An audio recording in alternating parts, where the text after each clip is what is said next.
नमस्कार। आज हम एक ऐसी दुनिया में उतरने वाले हैं, एक ऐसी कहानी में जहां आस्था, रहस्य और प्रेम सब कुछ एक साथ गुंथा हुआ है। हम बात करेंगे पुरी के भगवान श्री जगन्नाथ की। जिन्हें ब्रह्मांड का स्वामी तो कहते हैं, लेकिन वो अपने भक्तों के लिए एक दोस्त जैसे हैं, परिवार के सदस्य जैसे हैं। हाँ, बिल्कुल। हमारे पास जो जानकारी है वो एक बहुत ही खूबसूरती से तैयार किए गए वीडियो स्क्रिप्ट से ली गई है, जो इन कहानियों को बड़े भावुक अंदाज में पेश करती है। तो आज हमारा मकसद सिर्फ इन कहानियों को दोहराना नहीं है ना? नहीं, बिल्कुल नहीं। हम इनके पीछे छिपे गहरे अर्थों को टटोलने की कोशिश करेंगे। कि ये अधूरा स्वरूप, ये चमत्कार, ये परंपराएं, ये सब हमें जीवन के बारे में क्या सिखाती हैं? तो चलिए इस आध्यात्मिक सफर की शुरुआत करते हैं। जरूर। तो कहानी शुरू होती है द्वापर युग के अंत से। भगवान कृष्ण की लीला समाप्त हो चुकी थी और उनके वैकुंठ लौटने का समय आ गया था। कथाओं में आता है कि उनके दिव्य पार्थिव शरीर का जब अंतिम संस्कार किया गया तो उनका हृदय वो जलता ही रहा। हाँ, और फिर उसे समुद्र में प्रवाहित कर दिया गया और उसने एक चमकती हुई लकड़ी के लट्ठे का रूप ले लिया, जिसे दारू ब्रह्म कहा गया। दारू ब्रह्म। और ये समझना बहुत जरूरी है कि ये कोई आम लकड़ी का टुकड़ा नहीं था।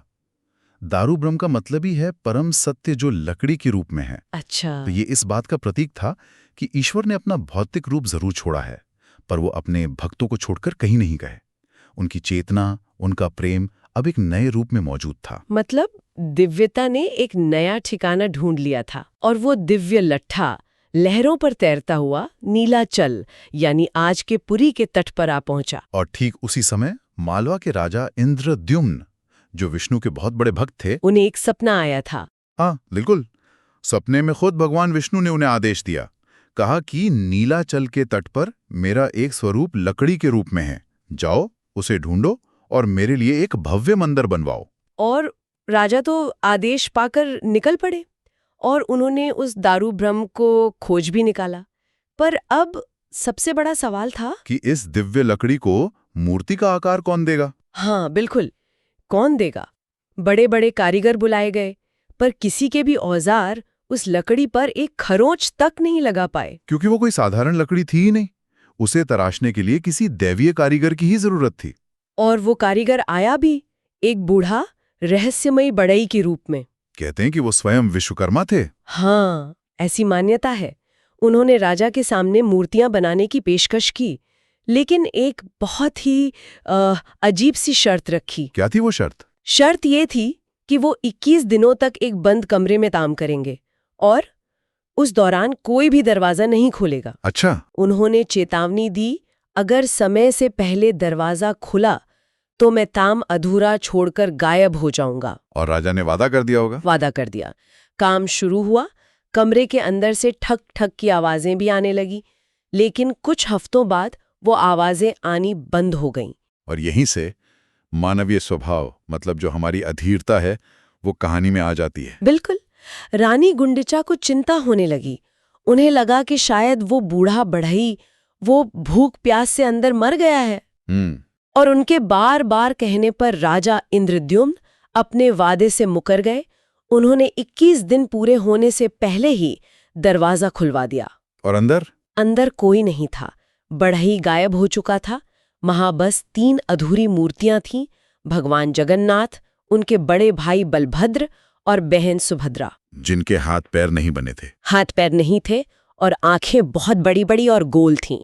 राजा तो ये देखकर पछतावे से भर गए। और यहीं इस कहानी का सबसे गहरा और खूबसूरत पहलू सामने आता है। आकाशवाणी हुई थी ना। हाँ, जब राजा विलाप कर रहे थे तब एक आकाशवाणी हुई। उस दिव्य वाणी ने कहा, हे राजा, दुखी मत हो, यही मेरा शाश्वत स्वरूप है। मैं इसी रूप में पूजा जाना चाहता हूँ। मतलब जो एक मानवीय भूल लग रही थी, वो असल में एक दैवीय योजना थी। बिल्कुल। तो ये अधूरापन असल में अधूरा है ही नहीं, ये अपने आप में पूर्ण है। पर इन बड़ी बड़ी आंखों और बिना हाथों वाले स्वरूप का मतलब क्या है? इसका दर्शन बहुत गहरा है। आप देखिए, बिना हाथ के भगवान ये संदेश देते हैं कि मुझे किसी चीज की जरूरत नहीं है, मैं सिर्फ देता हूँ। अच्छा। और उनकी वो बड़ी बड़ी गोल आंखें जिनमें पलकें नहीं हैं, वो इस बात का प्रतीक है कि वो बिना पलक झपकाए करुणा से पूरे ब्रह्मांड को देख रहे हैं। वो हर भक्त की प्रार्थना सुन रहे हैं, चाहे वो कही गई हो या नहीं। वाह। ये स्वरूप हमें याद दिलाता है कि ईश्वर हमारी बाहरी पूर्णता को नहीं, बल्कि हमारी आंतरिक भक्ति को देखते हैं, चाहे वो कितनी भी अधूरी क्यों ना हो। ये तो अद्भुत है।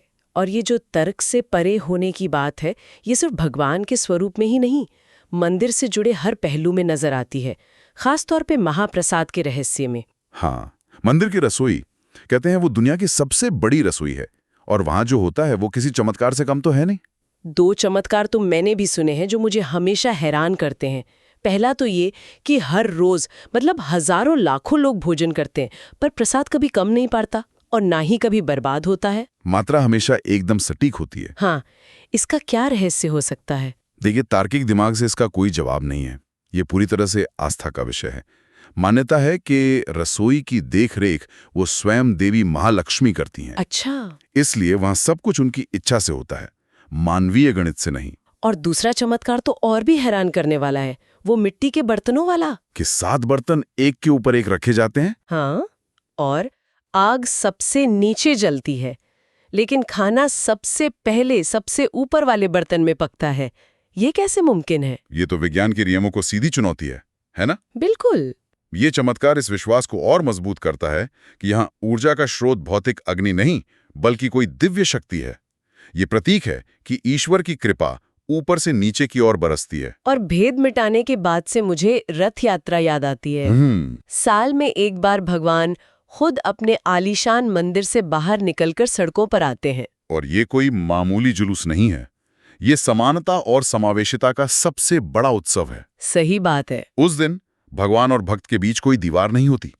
जिन लोगों को मंदिर में प्रवेश की अनुमति नहीं है, उन्हें भी भगवान के दर्शन का सौभाग्य मिलता है। ईश्वर खुद चलकर अपने भक्तों के पास आते हैं। और कहते हैं कि रथ तब तक 1 इंच भी नहीं हिलता जब तक भगवान की मर्जी ना हो। हाँ, लाखों लोग रस्सी खींचते हैं, पर जब तक वो नहीं चाहते, पहिए नहीं घूमते। यह भी एक गहरा प्रतीक है।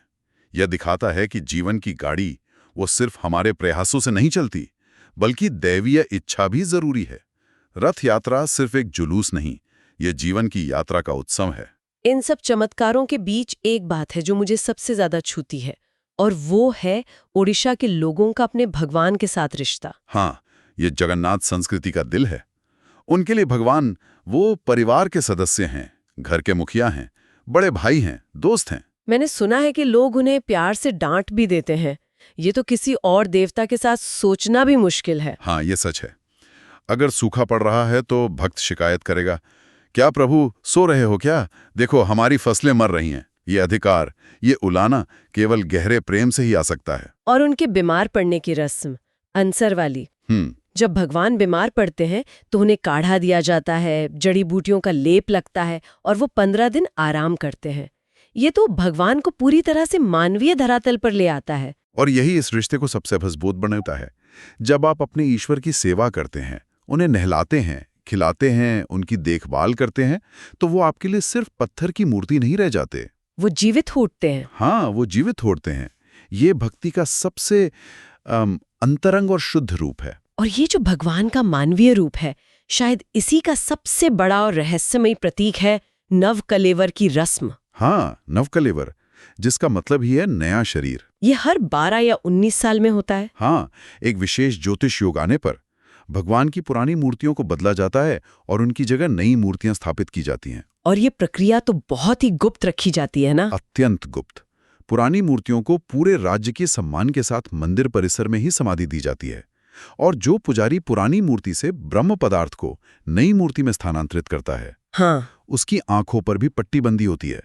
उसने भी आज तक नहीं देखा कि वो रहस्यमयी चीज क्या है। तो ये ब्रह्म पदार्थ है क्या? कहते हैं ये वही श्री कृष्ण का हृदय है। मान्यता तो यही है, लेकिन इसका कोई ठोस प्रमाण नहीं है। ये एक दिव्य तत्व है जो पीढ़ी दर पीढ़ी एक मूर्ति से दूसरी मूर्ति में जाता है। नवकलेवर का आध्यात्मिक संदेश बहुत गहरा है। ये भगवद गीता के उस उपदेश का साक्षात प्रदर्शन है, वासांसी जीर्णानि यथा विहाय। जैसे हम पुराने वस्त्र त्याग कर नए पहनते हैं, बिल्कुल वैसे ही आत्मा पुराना शरीर छोड़कर नया धारण करती है। भगवान भी हमें सिखा रहे हैं कि शरीर नाशवान है, रूप बदलता है, लेकिन अंदर की आत्मा, वो दिव्य चेतना, वो शाश्वत है। तो आज के इस पूरी चर्चा को अगर समेटें तो जगन्नाथ का मतलब है जगत का नाथ, पर वो किसी एक के नहीं है, वो सबके हैं। उनका अधूरा रूप, उनका महाप्रसाद, उनकी रथ यात्रा, ये सब हमें सिखाता है कि दिव्यता कठोर नियमों में नहीं बल्कि प्रेम, समानता और स्वीकृति में बसती है। और अंत में श्री जगन्नाथ का अधूरा स्वरूप ही शायद उनकी सबसे बड़ी सीख है। वो हमें बताते हैं कि ईश्वर को पाने के लिए हमें परफेक्ट या पूर्ण होने की जरूरत नहीं है। सही बात है। हमारी भक्ति, हमारी प्रार्थना जैसी भी है, चाहे कितनी भी टूटी फूटी क्यों ना हो, वो उसे पूरी तरह से स्वीकार करते हैं। वो हमारी कमियों को नहीं, हमारे प्रेम से भरे हृदय को देखते हैं। और मैं सभी सुनने वालों के लिए एक सवाल छोड़कर जाना चाहती हूँ। अगर भगवान का अधूरा रूप ही उनका सबसे उत्तम और शाश्वत रूप माना जाता है, तो क्या ये हमें अपनी खुद की अपूर्णताओं को, अपनी कमियों को स्वीकार करने और शायद उनमें भी कुछ दिव्य देखने के लिए प्रेरित नहीं करता? जय जगन्नाथ।